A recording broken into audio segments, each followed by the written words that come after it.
নমস্কার বন্ধুরা, কুকুই তন্নেসায় আপনাদের সবাইকে স্বাগত। ডাল ভাতের পাতে ভাজা আমাদের সকলেরই খুব প্রিয়, তা যে কোনো ধরনের ভাজাই হোক না কেন। আজ আমি আপনাদের সাথে একদম নতুন পদ্ধতিতে নতুন স্বাদের পুরভরা পটল ভাজার রেসিপি শেয়ার করব। এইভাবে বানিয়ে দেখুন আর গরম গরম ভাত আর মুসুরির ডালের সাথে পরিবেশন করে দেখুন, অসাধারণ স্বাদ হয়। সবার প্রথমে এখানে আমি কয়েকটা বড় সাইজের পটল নিয়ে পটলগুলো ধুয়ে নিয়েছিলাম। এবারে গাগুলো এইভাবে ছুরি দিয়ে ওপরের খোসাটাকে একটু চেঁচে নিতে হবে। এবার দুকোনা পাত দিয়ে ঠিক যেভাবে পটল ভাজা কাটা হয় মাঝ বরাবর লম্বালম্বিভাবে দু টুকরো করে কেটে নিতে হবে। সবকটা পটলকে একইভাবে আমি কেটে নেব। দেখুন এখানে এইভাবে পটলগুলোকে কেটে নিতে হবে। আর যদি কোনো পটল পাকাও থাকে তাহলে কোনো অসুবিধা নেই, আপনারা সেই পটলগুলো নিতে পারেন। এবারে পটলের মাঝখান থেকে যে বীজগুলো থাকবে সেগুলো একটা চামচের উল্টো দিক দিয়ে বের করে নিতে হবে।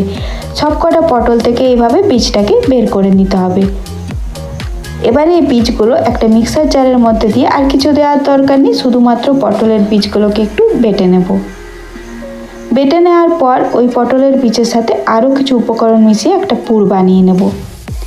এবারে একটা বাটির মধ্যে পটলের বীজ বাটাটাকে ঢেলে নিলাম। এবার এর মধ্যে দিয়ে দেবো আদা, পেঁয়াজ, রসুন, কাঁচা লঙ্কা, টমেটো, সব কিছু ছোটো ছোটো টুকরো করে কেটে নিয়েছিলাম। এর সাথে আরও কিছু উপকরণ আমাদের লাগবে, তবেই পটল ভাজাটা টেস্টি হবে। পরিমাণ অনুযায়ী নুন, হলুদ তো অবশ্যই দিতে হবে। আর দিয়ে দেবো কালারের জন্য কাশ্মীরি লাল লঙ্কার গুঁড়ো, অল্প একটু চিনি, এতেও সুন্দর একটা কালার আসে। এবারে লাগবে কর্নফ্লাওয়ার, পরিমাণ অনুযায়ী নিয়ে নেবেন। আমি এখানে প্রায় 1.5 চামচ মতো কর্নফ্লাওয়ার নিলাম। এবারে একটা ডিম অবশ্যই দিতে হবে, তাহলেই পটল ভাজাটা বেশ মুচমুচে তৈরি হয়। সব উপকরণগুলো ভালো করে এখানে মিশিয়ে নেব। যদি দেখেন একটু পাতলা হয়ে গেছে ডিম দেওয়ার কারণে, তাহলে আর একটু কর্নফ্লাওয়ার মেশাতে পারেন। ভালো করে সব উপকরণগুলো মিশিয়ে নিলাম, ব্যাস আর কিচ্ছু করার দরকার নেই। এবারে পটলের মধ্যে পুরটাকে ভরে দিতে হবে। আগেই বললাম যদি একটু পাতলা লাগে তাহলে আপনারা আরেকটু কর্নফ্লাওয়ার এর মধ্যে মেশাতে পারেন। এভাবে পটলের যে দিকটা গর্ত করে নিয়েছিলাম সেই দিকে পুর একটু বেশি করেই ভরে দিলাম, আর সব কটা পটলকে একইভাবে রেডি করে নেব। তারপর ভেজে নিলেই তৈরি হয়ে যাবে নতুন স্বাদের পটল ভাজার একটা রেসিপি। এটা গরম ভাতের সাথে মুসুরির ডাল থাকুক আর তার সঙ্গে এই ভাজাটা বানিয়ে খেয়ে দেখুন, অসাধারণ খেতে লাগে। এবারে একটা তাওয়ার মধ্যে বেশ কিছুটা সরষের তেল গরম করে নিলাম। এইভাবে ছড়ানো একটা তাওয়া নেবেন, তাহলে এগুলো ভাজতে সুবিধা হবে। আর যেদিকে পুর ভরা আছে সেই দিকটা কিন্তু তেলের মধ্যে দেবেন।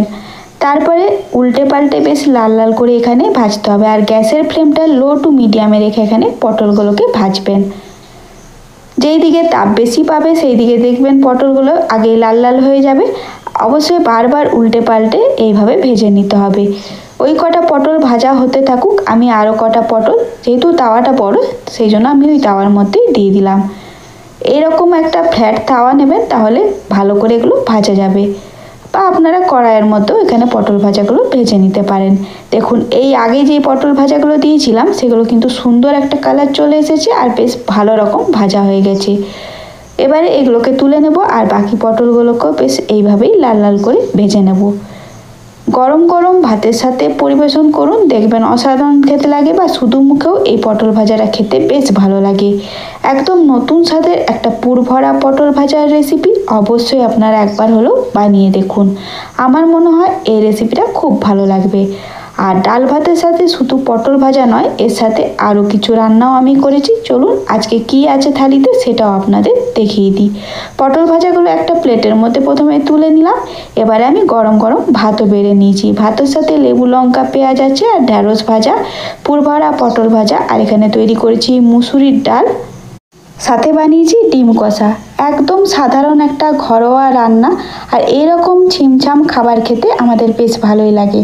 তো চলুন দেখে নিলেন আজকের লাঞ্চ থালি। এইভাবে আপনারা পুরভরা পটল ভাজার বানিয়ে দেখুন। আমার মনে হয় আপনাদের রেসিপিটা খুব ভালো লাগবে। আর রেসিপি ভালো লাগলে লাইক শেয়ার করবেন, সাথে চ্যানেলটাকে প্লিজ সাবস্ক্রাইব করে নেবেন।